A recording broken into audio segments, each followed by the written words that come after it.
Welcome back to my YouTube channel. My name is Mary Kay and today we'll be making this lovely a sweater. If you haven't subscribed, please do consider, and without further ado, let's dive in.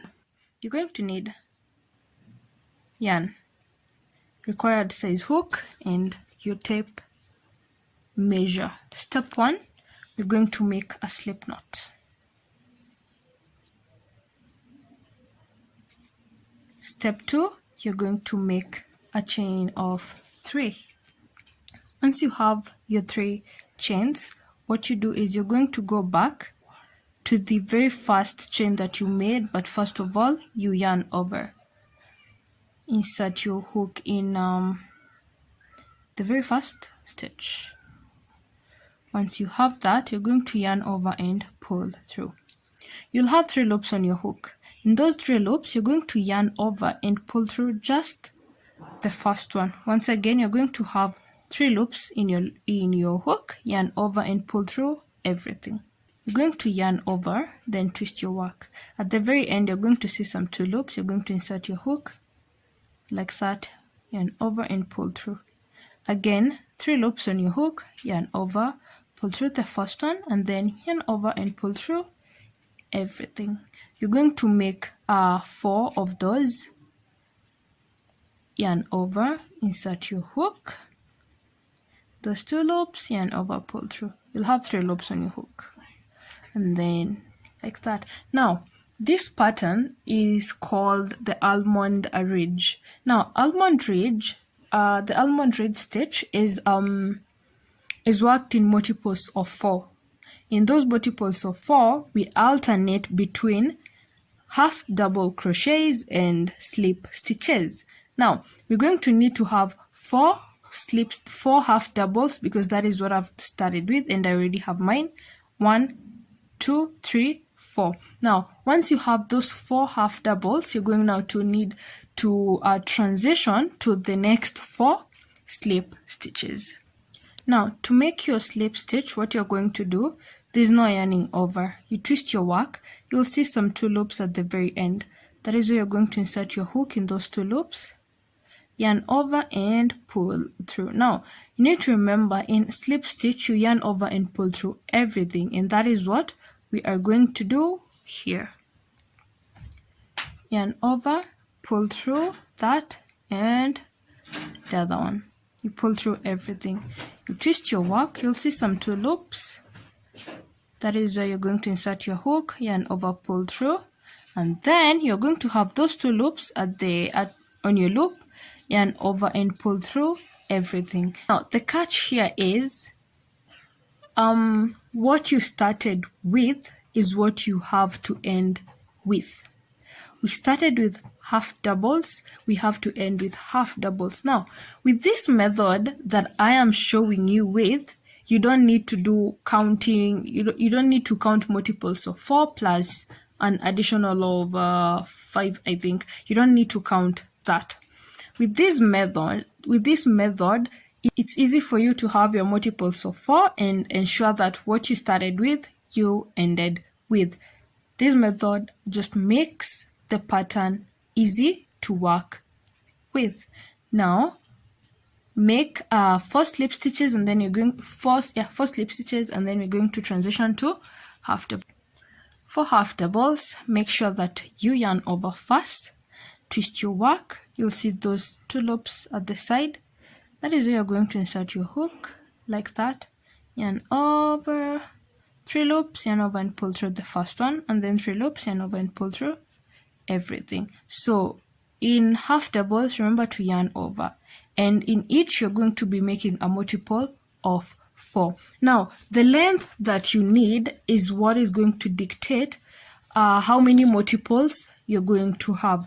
Again, like I said, with this method that we're using, you don't need to count your stitches prior. The only thing that you need to be certain of is that you started with a half double, you're going to end with a half double. But if you started by making just normal chains, then you're going to need to do a lot of mathematics there. Now go ahead and continue putting the number of the multiples that you need until you get the length that you need for your arm. We are working with the length of our hand depth. That is what we're working with, and for me I need 12 inches. But now, since this is a sample, I'm just going to do a smaller size, and I'll meet you when I have that.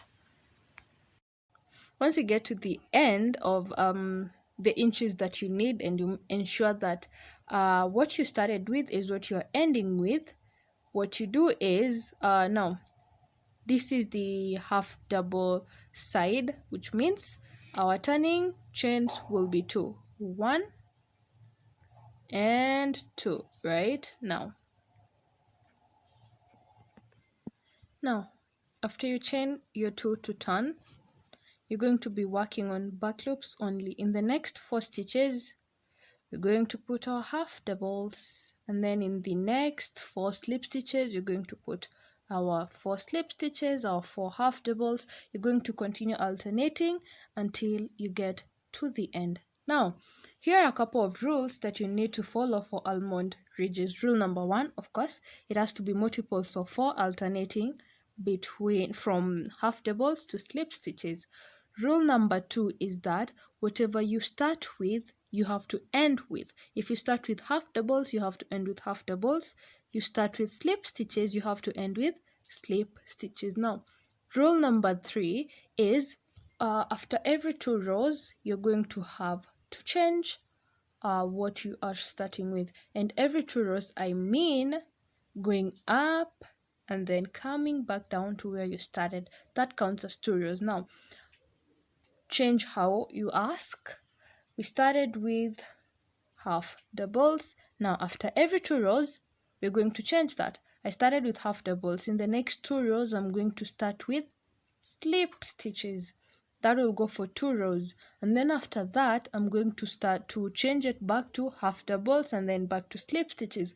That is the third rule. After every 2 rows, you're going to interchange it. Okay? Now, this is our half double. We're going to chain 1 because we're starting with slip stitches. Where we had half doubles, now we're going to put slip stitches. Now, insert your hook. Remember, we are working in back loops only. Insert your hook, yarn over and pull through everything. You're going to continue doing that, inserting your hook and pulling through everything for the next 4 stitches. And then where we previously had half doubles, we're going to where we previously had slip stitches, we're going to put half doubles. And then where we had half doubles, we're putting slip stitches for this is going to be the first row upwards, and then we're going to come back downwards, which is going now to be the second row. Now, here's a little trick for you to know whether it's time for you to change what you're starting with. This is the remnant yarn for when you make your slip knot. Yeah, for when you make your slip knot. Now, when you realize that you are at this side with the slip knot, then you have to change. Now, when you're on the other side, you have to change nothing. You don't change. This side with the slip knot yarn, you change. That is how you're going to know. Now, you continue interchanging that you're working in back loops only. When you get to the very end, remember we work in both loops to just make our work more firm and cuter. Now, you're going to realize that if you follow those 3 rules, you're going to have the almond look, and this is what we will be going for.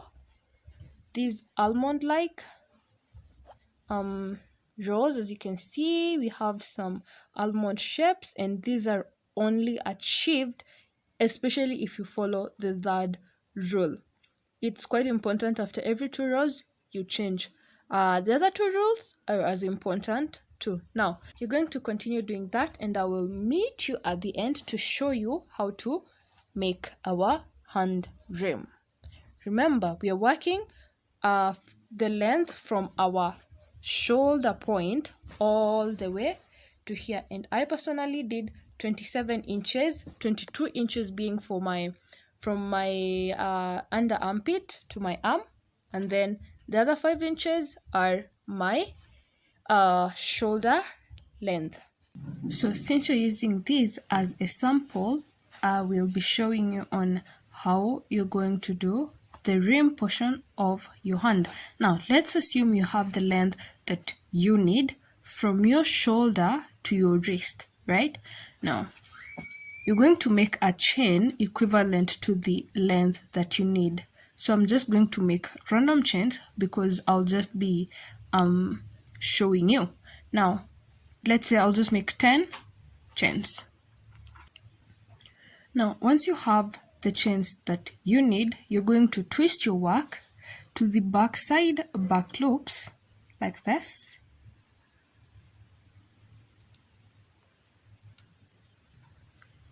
In those backside back loops, we're going to skip 1. Okay, if you need 10 chains, you're going to need 10 plus 1, and the extra one is always used as a turning chain. Now, we're going to skip our first one and then go into the next one and make a slip stitch, just like the way we've been making slip stitches all through our project. You insert your hook and over and pull through everything. Now continue putting slip stitches all the way through to the end, and I will meet you here. Now when you're at the end, you have to make sure that the number of stitches you started with for the chaining part are the number of stitches you have. It's quite vital, or else your rim is going to have bumps. Now this is the most important part. When you get here, when you get to the end, you're going to put your first slip stitch in the next available stitch. Insert your hook, make your slip stitch like that. In the next loop, you're going to make your next slip stitch. Now, with those 2 slip stitches, turn your work. You're going to skip the 2 slip stitches that you have made. Now, you'll count the 2 stitches you've made and skip them. Now onto your third stitch after the 2 that you've just done. Again, you skip those ones, 1, 2. Into your third stitch, that is where you're going to start your next row of slip stitches in back loops, as we have been working through the project. When you get to the end, as always, you use 2 loops because, well, actually I don't know why, like I've always said, but 2 loops at the end. Now continue putting on your slip stitches when you get here, both loops, and then go downwards once again, and I'll meet you at the bottom. When you get to the end, there will be that stitch that you're bound to skip, and when you skip that stitch, you've already messed up your project. Now you have to keep counting so that you can know how many stitches you have. If you had 10 plus 1, make sure that you have 10 stitches. Now again, how we are transitioning, there's a loop that is pulled. You're going to ignore that because that is the loop that we previously worked on. Ignore that and go to the next available loop and put in your first slip stitch. Insert, yarn over and pull through everything, and then your second slip stitch, insert, yarn over and pull through everything. Turn your work. You're going to skip those 2 stitches, those 2 slip stitches that you've just done, and onto your third slip stitch. That is where you're going to start your next row of slip stitches, back loops only. Now continue putting them all the way to the end, and then I will meet you back here once again to remind you just a teensy tiny bit, because this method is the same method that we're going to be using for our neck portion. Now I'll be doing it here, and then I'll just mention it roughly in the next clip about the neck. Now I'll meet you here. Now again, at the end there is that loop that is stretched. You're going to ignore that, because when you go that, you'll be undoing what we are working on eventually. Now you ignore this loop that has been pulled because we worked on that.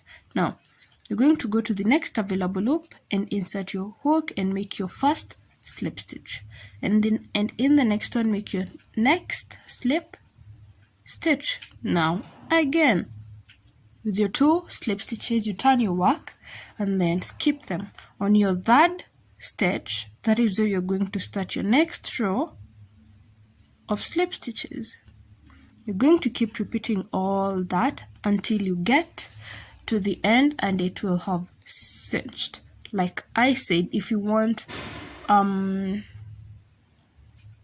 will have cinched. I will meet you here at the very end so that we can attach our full hand, my total of 27 inches. Once you are done making your hand rim, we're going to twist our work inside out. That is the direction we will be working in from the wrong side, or we will be working from the wrong side. Now, what you do next is you're going to pull the stitch towards the side you're going to be working into. You're going to insert your hook and just pull it towards that side, chain 1. Okay, now once you chain 1, we're going to be inserting slip stitches up to here in both loops. Now from here henceforth, it's just up to you what you want to attach with. Now you'll insert your hook in both loops, the first panel and the next panel, both loops like that, yarn over, pull through, and continue your rows of slip stitches. You're going to continue putting slip stitches in both loops all the way. Let's say you can continue all the way until you get to for me it's until I get to 22 inches, and then from there on, that is like my shoulder portion, which needs to be open. That needs to remain open. So you're going to keep attaching like that. Insert your hook in both loops and then the other side and over, pull through.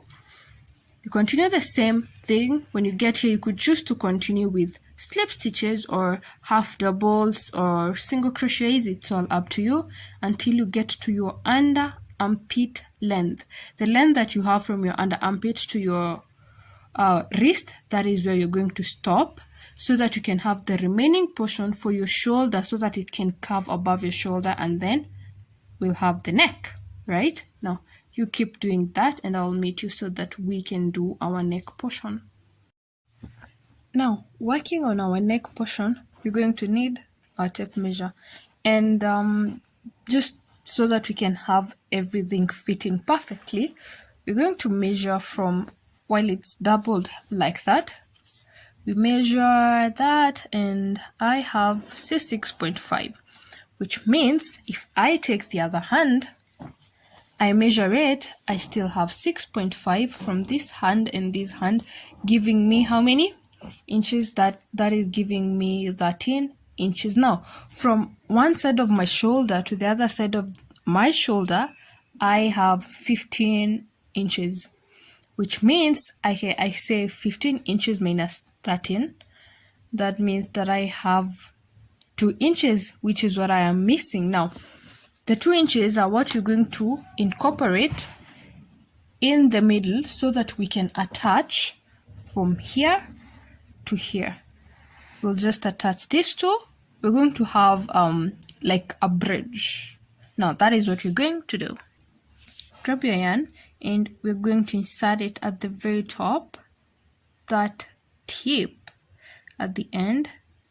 That is where you're going to insert it. Just make a slip knot or just chain 1 like that. Now once you have done that, pull it so that you can secure it.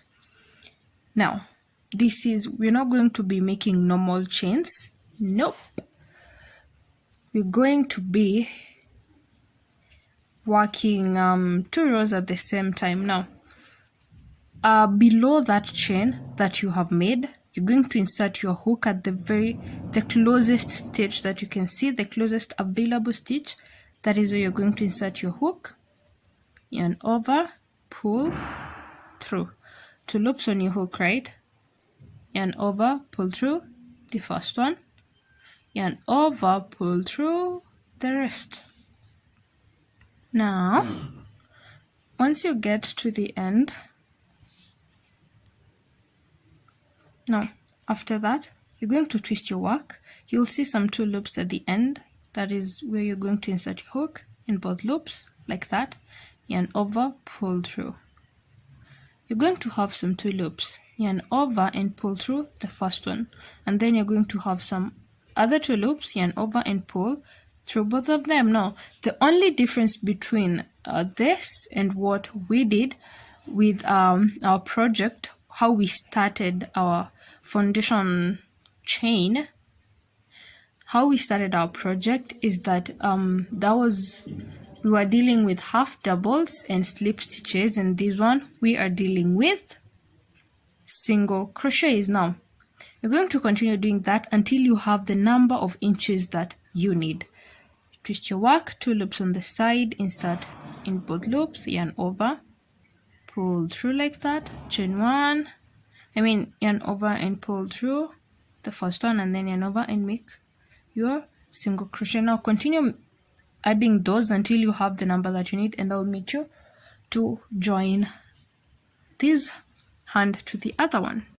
You're going to twist your work, those 2 loops as always, yarn over and pull through just the first one. Now once you've done that, you'll pick up the other side of your project and insert your hook in the very first loop available, yarn over, pull through everything like that. Now once you do that, you're going to continue putting a row of single crochets all the way to the other side. I will meet you here to refresh your mind on how we're going to do this bridge once again. Remember, single crochets all round. Now at the end, what you do, the last single crochet that you'll be putting, you're going to just continue, insert, yarn over. Now you're going to have 2 loops, right? You'll yarn over and pull through just the first one, and then yarn over, pull through the rest too. Twist your work, insert your hook in those last 2 loops, and then pull over one and then the other 2. Now you're going to continue putting the same amount of single crochets you put on this side. You're going to put the same amount here, and the same way we attached here is the same way you're going to attach here, and then continue putting your rows of single crochet, and I will meet you here where we started putting our single crochet row. Now once you get to the end where we started, what you're going to do is the same thing that we did for our hand part. You're going to put in the chains that you need, and then go back with a row of slip stitches. Now I just want to remind you what you're going to do. Once you put in your row of slip stitches, you're going to go into the next available slip stitch, the next available stitch, and put your first slip stitch number 1, and then in the next available stitch you're going to put your next slip stitch number 2. Turn your work. Once you do that, you're going to skip the 2 stitches, the 2 slip stitches you've just made, and on to the third one. That is where you're going to start your next row, and remember we're working in back loops only, and that is what you're going to keep repeating. You go in with a row of back loops, slip stitches, and then come back again with that, and then 2 slip stitches to the next 2 stitches, and after that you skip those 2 and go on with your row of slip stitches again, exactly like we did for our hand portion. Nothing is going to change. I will meet you back with the complete product. I hope you've enjoyed it so far. If you have, please do not forget to like, share, and subscribe, and maybe leave me a comment. Bye.